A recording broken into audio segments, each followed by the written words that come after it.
पवित्र आत्मा तुझ्यावर येईल आणि परात्पराचं सामर्थ्य तुझ्यावर छाया करेल. शब्द आहेत गाब्रियल देवदूताचे पवित्र मरियेला उद्देशून उच्चारलेले. ख्रिस्तात हे माझ्या प्रिय बंधू भगिनींनो, फेब्रुवारीचा महिना, कडाक्याची थंडी पडलेली, आपल्याकडचे 5-6 तरुण पुरुष ज्यांचं लग्न त्याच काळामध्ये झालेलं होतं, ते आपला मचवा घेऊन मासेमारी करण्यासाठी समुद्रात निघून गेलेले.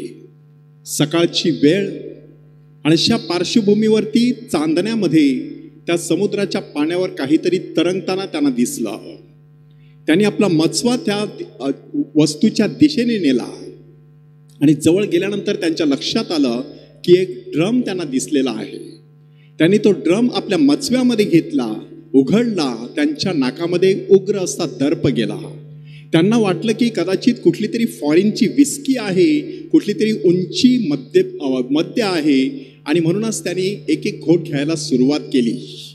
परंतु जसा एक एक घोट त्यांच्या पोटात जाऊ लागला तशी त्यांची आतल्या आत जळू लागली. आतमध्ये मळमळल्यासारखं त्यांना वाटू लागलं. त्यांच्यातील 2 जणांना तर रक्ताच्या उलट्या सुरू झाल्या.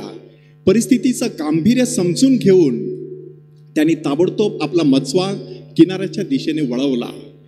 किनाऱ्यापर्यंत येईपर्यंत सकाळ झालेली होती, परंतु त्यातील 2 तरुण पुरुषांची प्राणज्योत मालवलेली होती. त्यांचं लग्न अगदी अलीकडेच झालेलं होतं. त्यांचा मृतदेह समुद्र किनाऱ्यावरती ठेवण्यात आला. त्यांच्या पत्नींनी आपल्या गळ्यातील मंगळसूत्र त्यांच्या छातीवरती ठेवून त्या ओक्साबोक्शी रडू लागल्या. हा संपूर्ण प्रसंग आज आपल्यासमोर कशासाठी उभा करायचा आहे की माणूस जीवनामध्ये जे काही करत असतो ते करत असताना पारक शक्ती नावाची जी गोष्ट आहे तिचा माणसाने सातत्याने वापर करायचा असतो. ही पारक शक्ती म्हणजे चांगलं काय आणि वाईट काय, योग्य काय आणि अयोग्य काय, ह्यांची परीक्षा माणसाने सातत्याने करायची असते. आणि ती करण्यासाठी परमेश्वराने आपल्याला एक विशेष असं सामर्थ्य दिलेलं आहे आणि ते सामर्थ्य आहे पवित्र आत्म्याचं. हा पवित्र आत्मा सातत्याने आपल्याला आतमधून सांगत असतो हे चांगलं आहे आणि हे वाईट आहे. माणसाने जर व्यवस्थितपणे त्या पवित्र आत्म्याची वाणी ऐकली आणि त्याप्रमाणे जीवन जगायला सुरुवात केली तर त्याचं जीवन उजळून निघू शकतं. परमेश्वराच्या योजनेनुसार त्याचं जीवन सुंदर बनू शकतं. त्यासाठी एक सुंदर असा आदर्श आपल्यासमोर उभा करण्यात आलेला आहे, साक्षात पवित्र मरियेचं जीवन. पवित्र मरिया, पवित्र आत्म्याचं मंदिर, ह्या विषयावरती आज आपण चिंतन करत आहोत. आणि तिचं संपूर्ण जीवन जर आपण बघितलं तर प्रत्येक क्षण जणू काही ती पवित्र आत्म्याच्या संपर्कात असलेली, पवित्र आत्म्याच्या प्रेरणेपणे जीवन जगत असलेली, परमेश्वराच्या इच्छेप्रमाणे त्याच्या योजनेप्रमाणे पावलं टाकत असलेली आपल्याला दिसून येते. अगदी सुरुवातीलाच काय घडलेलं आहे बघा. देवदूताने ज्या वेळेला तिला निरोप सांगितला त्यावेळेला तिच्या मुखातून सहज कोणत्याही व्यक्तीने विचारावा अशा प्रकारचा प्रश्न बाहेर पडला की हे कसं शक्य आहे. आणि तात्काळ देवदूताने जे उत्तर दिलेलं आहे त्या उत्तरामध्ये पवित्र आत्म्याच्या सामर्थ्याचा एक पैलू दडलेला आहे. तो देवदूत तिला सांगत आहे की पवित्र आत्मा तुझ्यावर येईल आणि परात्पराचं सामर्थ्य तुझ्यावरती छाया करेल. ह्याचा अर्थ असा आहे, तुला जे अशक्य वाटत आहे ते परमेश्वराला अशक्य होणार नाही. परमेश्वराला सर्व काही शक्य होणार आहे. पवित्र आत्म्याच्या सामर्थ्याने हा परमेश्वर आपल्या जीवनातील ज्या अशक्य गोष्टी असतात त्या शक्य करून दाखवतो. कितीतरी लोकांच्या जीवनामध्ये हा अनुभव आलेला आहे. आमच्या वसईला सुनील डाबरे नावाचे एक बंधू आहे. त्याने त्याच्या जीवनाची साक्ष देताना आम्हाला सांगितलं 12 वर्षे त्यांना मुलबाळ नव्हतं आणि अचानक एक दिवस गोड अशी बातमी त्यांना कळली आणि समजलं की जुळी मुलं आहेत.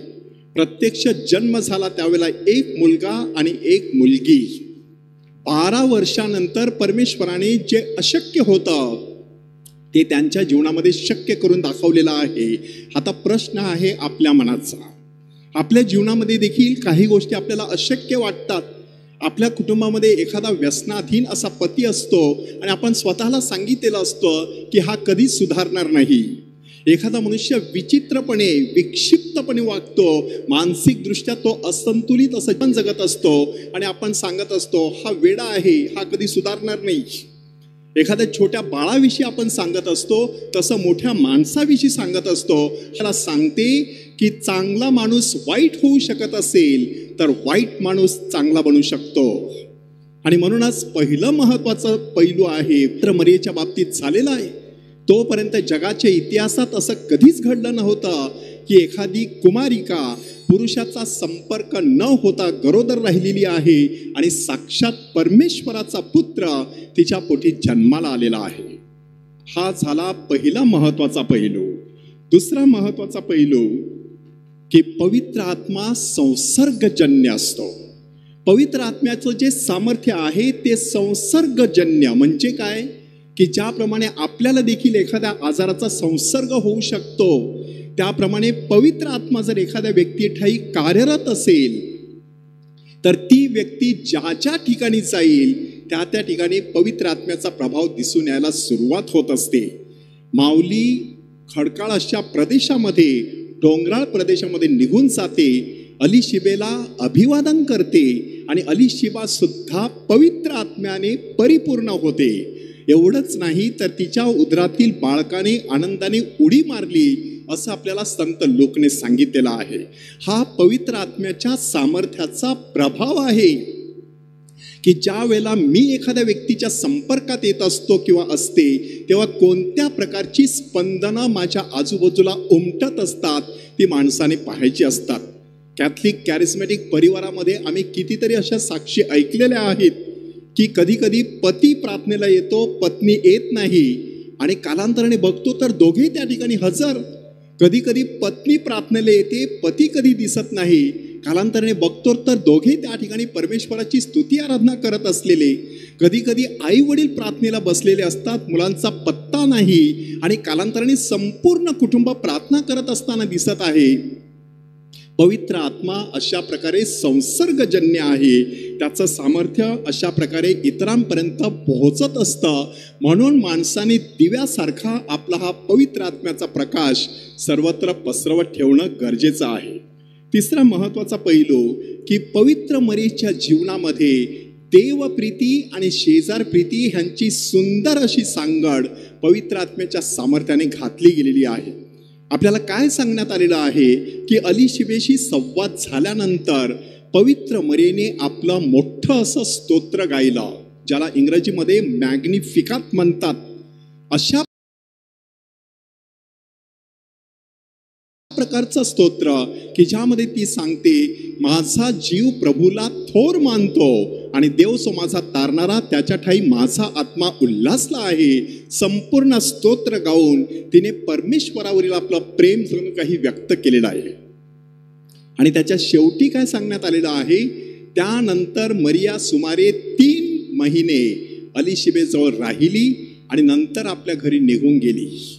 3 महिने अलिशिबेजवळ कशासाठी राहिली? नुसती ती तिची मावस बहीण होती, तिला सोबत हवी होती त्यासाठी राहिलेली नाही, तिची सेवा करण्यासाठी राहिलेली आहे.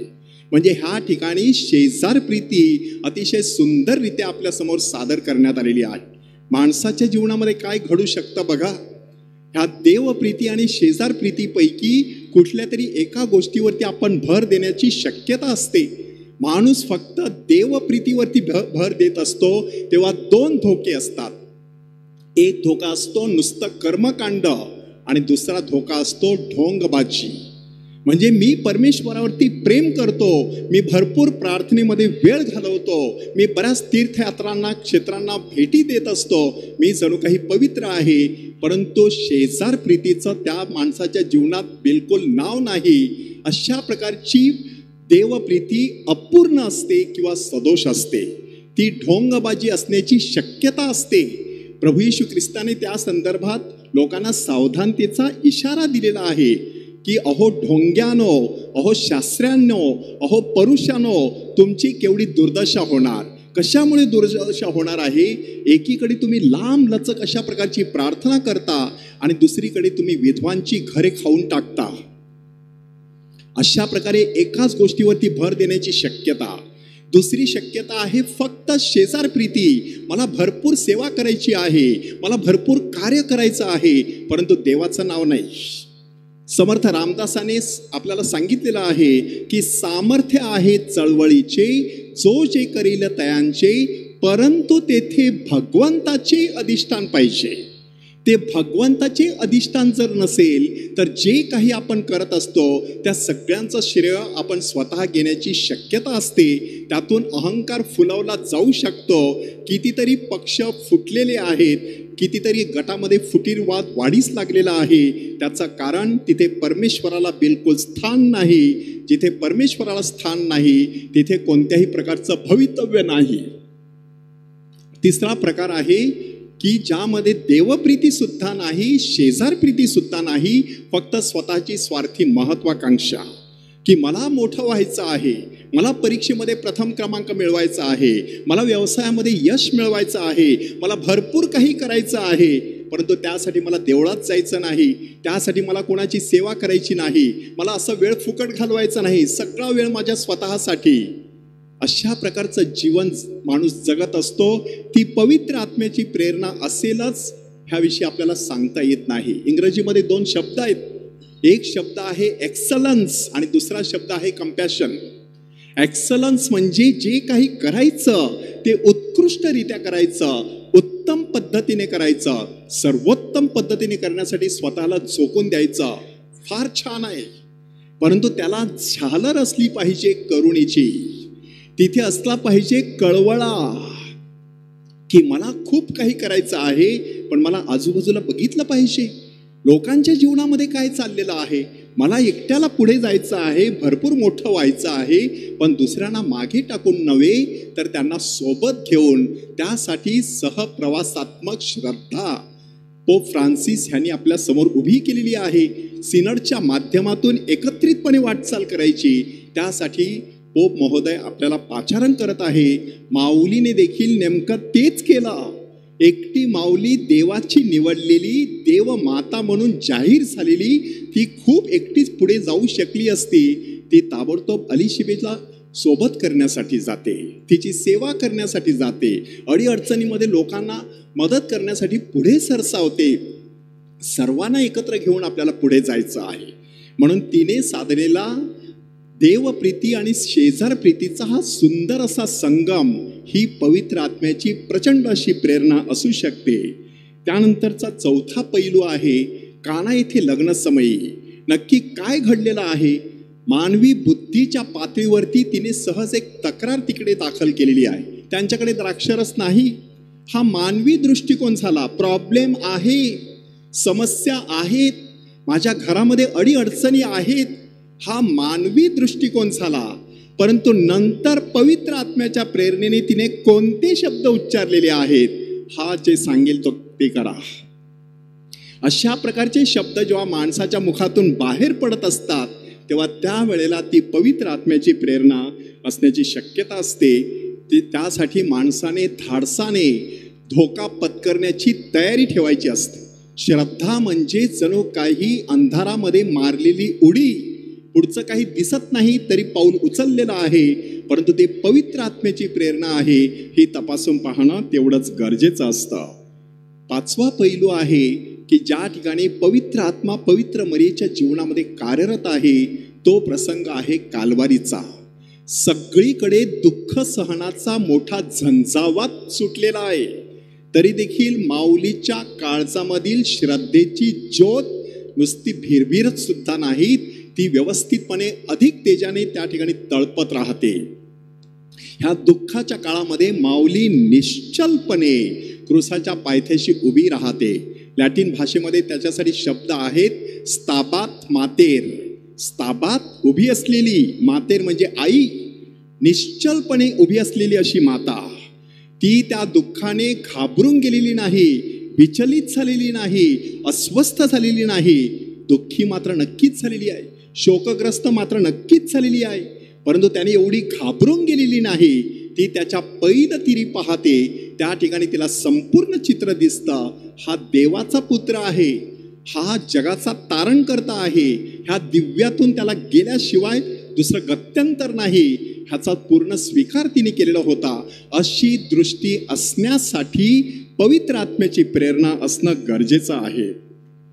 6वा पैलू आपल्याला पेंटेकॉस्टच्या दिवशी दिसून येतो की पवित्र मरिया प्रभू येशू ख्रिस्ताला जन्म देते पवित्र आत्म्याच्या योगे गर्भी संभवलेली असताना. ह्या ठिकाणी आता ख्रिस्त सभेला देखील जन्म दिला गेलेला आहे पवित्र आत्म्याच्या आगमनाबरोबर. सुरुवातीला होती ती ख्रिस्ताची माता, आता ती झालेली आहे ख्रिस्त सभेची माता. म्हणजे अशा प्रकारे पवित्र मरिया पेंटेकॉस्टच्या दिवशी नक्की तिच्या बाबतीत काय घडलेलं आहे, पवित्र आत्मा जसा इतरांवरती उतरलेला आहे तसा तिच्यावर उतरलेला आहे. तिला ती पवित्र आत्म्याची दानं मिळालेली आहेत, तिला देखील पवित्र आत्म्याची फळं मिळालेली आहेत. ही सगळी फळं आणि दानं आता लोकांना वाटण्यासाठी ती सज्ज झालेली आहे आणि ते आपल्याला तिच्या जीवनातून दिसून येत आहे की सगळ्या प्रेषितांना आपल्या पदराखाली घेऊन अगदी धाडसाने त्या प्रसंगाला सामोरी जाते आणि संपूर्ण जगभर प्रभूची सुवार्ता पसरवत राहते. 7वा महत्वाचा पैलू की गौरवशाली असं जीवन, जी व्यक्ती पवित्र आत्म्याठायी जीवन जगत असते तिच्यासाठी गौरवशाली अशा नीतिमत्वाचा मुकुट थांबलेला असतो. पवित्र मरिया सदेह स्वर्गात घेतली जाते आणि त्यानंतर एक गौरवशाली जीवन गेली 2000 वर्षे जगत आहे. वेगवेगळ्या ठिकाणी लोकांना दर्शन देत आहे, प्रभू येशू ख्रिस्ताचा संदेश सर्वत्र पसरवित आहे. अशा पार्श्वभूमीवरती आता 3 महत्त्वाचे प्रश्न आपण स्वतःला विचारायचे आहेत. पहिला प्रश्न आपण स्वतःला विचारायचा आहे की बाप्तिस्मा साक्रामेंताद्वारे, दृढीकरण साक्रामेंताद्वारे पवित्र आत्मा माझ्या जीवनात आलेला आहे, पवित्र आत्म्याचं सामर्थ्य माझ्या जीवनात सळसळत झालेलं आहे. खरोखर ती दिसतं का इतर लोकांना की ह्या माणसाठाई पवित्र आत्मा कार्यरत आहे? ती पवित्र आत्म्याची दानं आपल्याला जी मिळालेली आहेत त्यांचा आपण विकास केलेला आहे का? ती पवित्र आत्म्याची फळं आपल्या लोकांना दिसत आहेत का? प्रीती, आनंद, शांती, सहनशीलता, ममता, चांगुलपणा, विश्वासूपणा, सौम्यता आणि इंद्रिय दमन, ही पवित्र आत्म्याची सगळी फळं आपल्या जीवनात कुठे दिसत आहेत का? स्वतःला हा प्रश्न विचारायचा आहे. दुसरा प्रश्न की ख्रिस्त सभेमध्ये पवित्र आत्म्याचं कार्य मोठ्या प्रमाणामध्ये सुरू आहे. मग ते 7 साक्रामेंताच्या रूपाने असो, अशा प्रकारच्या शिकवणुकीच्या रूपाने असो, वेगवेगळ्या प्रकारची जी सेवा केली जात असते त्यांच्या रूपाने असो, आध्यात्मिक जीवन जे आपण जगत आहोत त्यांच्या रूपाने असो, ख्रिस्त सभेमध्ये एवढ्या प्रचंड प्रमाणामध्ये पवित्र आत्म्याचं कार्य सुरू आहे.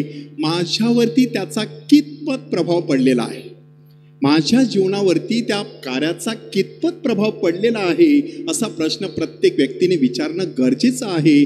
तेव्हा पवित्र मरियेप्रमाणे आपण देखील पवित्र आत्म्याठायी नवजीवन जगू शकतो. तिसरा प्रश्न आपण विचारायचा आहे की ह्या जगात जे पवित्र आत्म्याचं कार्य सुरू आहे त्याला मी पाठिंबा देतो की विरोध करतो? जे उदात्त आहे, जे उत्तम आहे, जे सुंदर आहे, जे प्रशंसनीय आहे, कौतुकास्पद आहे, जो काही सद्गुण आहे, जी काही शांती आहे, अशा सगळ्या गोष्टी आत्मसात करायच्या, असं संत पौलने फिलिप्पीकरास पत्र अध्याय 4 वचन 4 ते 8 मध्ये सांगितलेलं आहे. म्हणजे ह्या जगामध्ये जे काही चांगलं घडत असतं त्याच्या मागे पवित्र आत्म्याची प्रेरणा असते. परंतु मी पवित्र आत्म्याच्या प्रेरणेने चालत आहे की दुष्ट आत्म्याच्या प्रेरणेने चालत आहे, हे प्रत्येक व्यक्तीने समजून घ्यायचं. हे समजायचं कसं? प्रभू येशू ख्रिस्ताने त्यासाठी एक सुंदर असा निर्वाळा दिलेला आहे की फळावरून झाडाची परीक्षा करता येते. तुमच्या कार्याला कोणती फळं येतात? शांतीची येतात की अशांतीची? आनंदाची येतात की दुःखाची? प्रेमाची येतात की द्वेषाची? सहनशीलतेची येतात की कटकटीची? ह्या सगळ्यावरून आपल्याला दिसतं की आपल्या ठाई पवित्र आत्मा कार्यरत आहे की नाही. हे सर्व ज्या वेळेला घडेल त्यावेळेला जे शब्द गाब्रियल देवदूताने मरियेला सांगितले तेच शब्द आपल्याही बाबतीत खरे ठरतील. पवित्र आत्मा तुझ्यावर येईल आणि परात्पराचं सामर्थ्य तुझ्यावर छाया करेल.